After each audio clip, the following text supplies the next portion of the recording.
học bài nha. Hôm nay mẹ đi làm.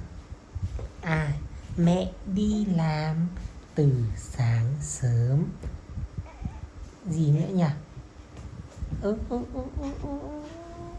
Ôi à, mệt rồi. Mẹ đi làm từ sáng sớm. Mệt rồi. Cố lên, chai vô. Cố lên. Làm gì? Thôi nào, bố bế nha. Minh Song ơi, anh nhìn vào đây. Nào.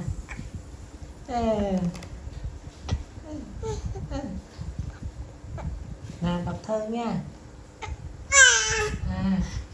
Còn đọc thơ không?